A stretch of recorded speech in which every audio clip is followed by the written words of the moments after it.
Hello, dear friends and students. Welcome back to EnglishEduClaz. I am Professor Venkataramu B.R., Associate Professor of English.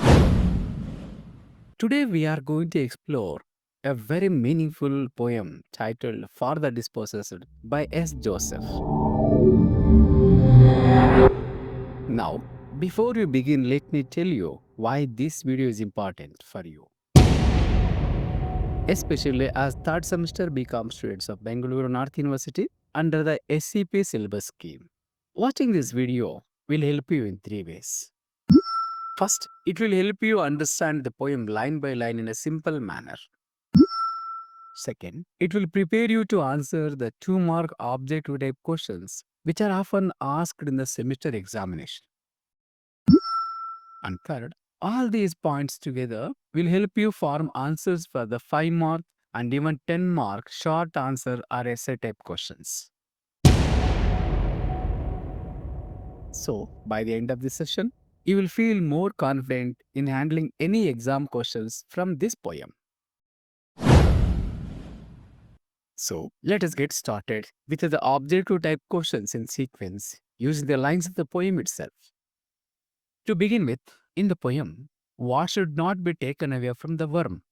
The poet pleads not to snatch away the 3 holes from the worm. Next, what does the poet request? Not to take from the bird in the hollow. He asks not to take away the piece of sky from the bird. Moving on, what is the poet's appeal regarding the wind? He requests not to take away the faraways from the stolen wind. Now, where does the poet mention the mother house is located? It is said to be on the canal bank beyond the smelly lime kiln. In the same way, how is each house described in the poem? Each house is compared to a village. Continuing further, what request does the poet make regarding houses?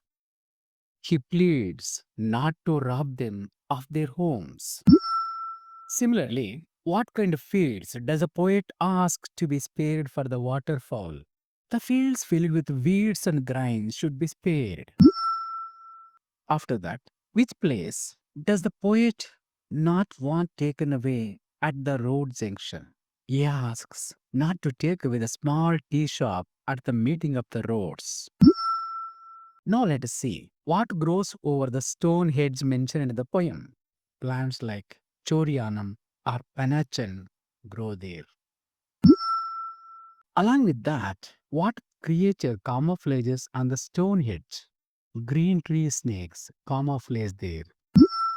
Moving ahead, who is Pappan Chettan in the poem? He is a man who sings Vadakkan Pattu and also makes ladles or repairs umbrellas. In addition, what occupations of ordinary people are highlighted in the poem? Driving auto rickshaws and cultivating bitter gourd and snake gourds are mentioned. Furthermore, what appeal does the poet make regarding women? He asks not to disturb women who weave baskets and mats. Moreover, which factory work of women is described in the poem? Women are said to work in companies making colored rubber bands. Also, what hard labor of women is mentioned? Some women are shown crushing rocks to make road metal. As we continue, which trees and plants are listed as nodding in the winds? Yalangi, Payani, Vatta, Thanni, cashew trees, and touch-me nots are listed. Accordingly, what is the poet appeal about the trees? He asks not to touch any of them.